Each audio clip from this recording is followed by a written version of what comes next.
21 दिन से सरकार की तरफ से कोई रिस्पॉन्स नहीं आया है। इनके सबसे निचले लेवल के जो ऑफिसर्स हैं वो तक हमसे मिलने नहीं आए हैं।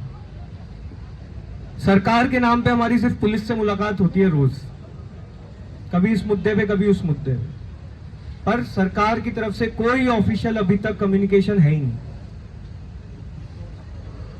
फिर भी हमें यहां पर डटे रहना जरूरी है, क्योंकि आज जो आप लोग बैठे हो, अभी शाम तक ये पूरा जंतर मंतर भर जाएगा। सब लोग जो नौकरी करते हैं शाम तक यहाँ पे आते हैं।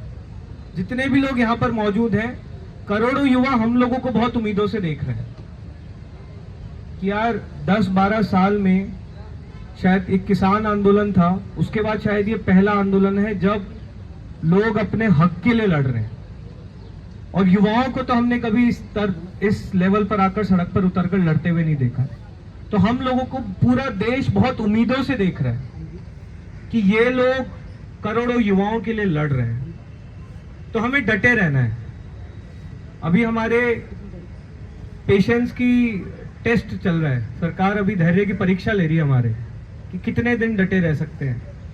पहले दिन को लगता था कि एक दिन में भाग जाएंगे, फिर लगा कि 2-3 दिन में भाग जाएंगे, फिर अब 20-21 दिन हो गए तो थोड़ा ये लोग परेशान होना शुरू हो गए हैं। इसलिए यही सारी छोटी छोटी चीजों में परेशान करते हैं। तिरपाल नहीं लगने दिया, क्यों नहीं लगने दिया पता नहीं जी। 4 दिन से बोल रहे तिरपाल लगने दो, क्यों नहीं लगने दे रहे पता ही नहीं है। हमने बोला आप लोगों को भी तो तिरपाल चाहिए, आप लोगों के भी तो पुलिस वाले उसके नीचे बैठे हैं, बारिश से आप लोग भी बच रहे हो, हमारे बच्चों को भी बचाना है। नहीं जी नहीं कर सकते। फिर बात हुई तो अब लग गए तिरपाल। तो ये छोटी छोटी चीजों में अब परेशान करना शुरू कर रहे हैं, उकसाना शुरू कर रहे हैं। इनके लोग आएंगे, भड़काएंगे, उल्टी सीधी बातें करेंगे, हमें उकसना नहीं है। 21 दिन की हमारी सबसे बड़ी जीत है कि हम लोग शांतिपूर्वक यहाँ पर बैठे हुए हैं और शांतिपूर्वक तरीके से हम लोग सरकार पर प्रेशर बना रहे हैं। ये बहुत बड़ी जीत है हमारी। तो हमें वो बनाकर रखना है, हमें उससे पीछे नहीं हटना। शांति बना के रखनी है। ये लोग गुस्सा दिलाएंगे, ये लोग उकसाएंगे, हमें रिएक्ट नहीं करना। जितने भी यहाँ पर पुलिसकर्मी मौजूद हैं, जितने भी पुलिसकर्मी हैं, ये सब हमारे साथ हैं, सब हमारे साथ हैं। पीछे आके हमें बोलते भैया लड़ाई तो आप लोग ठीक लड़ रहे हो, भैया मेरा बेटा भी नीट का पेपर दे रहा था, उसका भी पेपर गड़बड़ हो गया, दूसरा पेपर अब परेशान है, वो भी बहुत परेशान है, भैया मेरी बेटी एसएससी का पेपर दे रही है, बहुत परेशान चल रही है। तो ये सब लोग हमारे साथ हैं, पर अब ड्यूटी है, करना पड़ता है। ऊपर से ऑर्डर आ जाते हैं तो परेशान भी करना पड़ता है।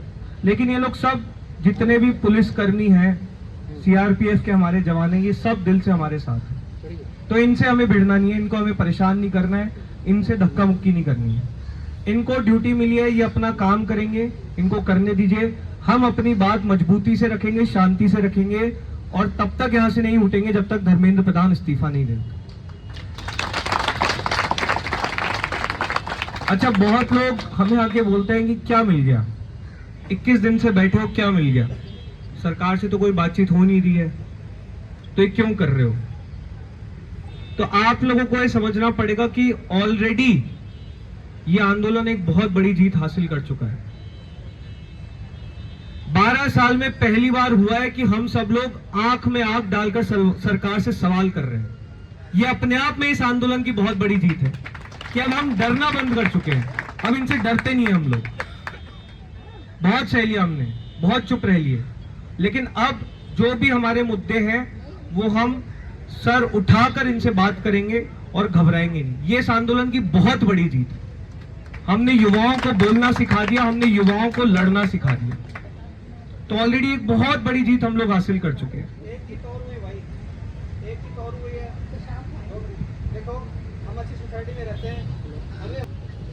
अब 2-3 चीजें मैं और आप लोगों से बात करना चाहता हूं, क्योंकि ज्यादातर लोग पहली बार यहां पर आए हैं। अच्छा, कितने लोगों का जीवन का यह पहला प्रोटेस्ट है? क्या बात है, क्या बात है, पहला आंदोलन है आप लोग के जीवन का। कितने लोग पहली बार जंतर मंतर आए हैं आज? जोरदार तालियां हो जाए आप सब लोगों के लिए। तो 2-3 चीजें मैं आप लोगों के बीच रखना चाहता हूं, स्पेशली जो लोग पहली बार आए हैं। देखिए, हम लोगों का यहां पर एक ही मुद्दा है, कोई दूसरा मुद्दा नहीं है। शिक्षा व्यवस्था को ठीक करना, शिक्षा व्यवस्था को फिक्स करना, इनकी जवाबदेही लाना सिर्फ एक मुद्दा है हमारे यहाँ पे। हमें अपने मुद्दे से नहीं भटकना है। ऐसा नहीं है कि इस देश में और मुद्दे नहीं है, बहुत मुद्दे हैं। हम जिस हवा में सांस ले रहे हैं, जो पानी पी रहे हैं, जिस सड़क पे चल रहे हैं, जिस अस्पताल में इलाज करा रहे हैं, जिस स्कूल में पढ़ रहे हैं, हर चीज खराब है। लेकिन यहाँ पर हम एक मुद्दे के लिए खड़े हुए हैं, वो है शिक्षा व्यवस्था।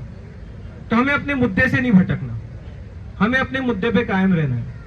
कई बार मीडिया वाले आके भी उल्टे सीधे सवाल पूछते हैं, हमें उनसे बहस में नहीं पड़ना, हमें उनको वापस शिक्षा के मुद्दे पर लेकर आना है। वो बोलेंगे कि नीट का फुल फॉर्म बताओ,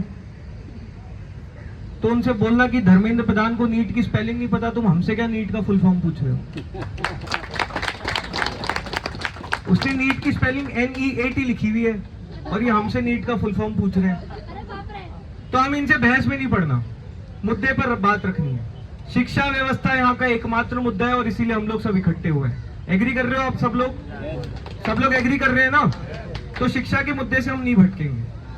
कोई भी आपस में, यहाँ पे कई बार आपस में ग्रुप्स में चर्चा होने लगती है, अलग अलग मुद्दे उठने लगते हैं, तो अपनी जिम्मेदारी है ये इंश्योर करना कि कोई मुद्दे से ना भटके। ठीक है, सब एग्री कर रहे हैं इस चीज से ना? दूसरी चीज, बहुत लोग हैं जो स्टेज पर आकर अपनी बात रखना चाहते हैं।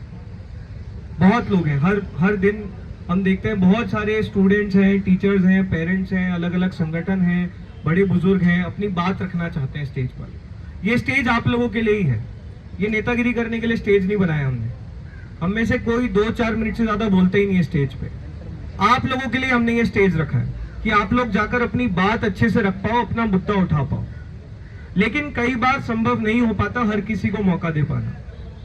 अभी आप शाम तक देखेंगे पूरा खचाखच बढ़ जाता है, हजारों की संख्या में यहाँ पर लोग होते हैं। तो हम कोशिश करते हैं ज्यादा से ज्यादा लोगों को मौका देना,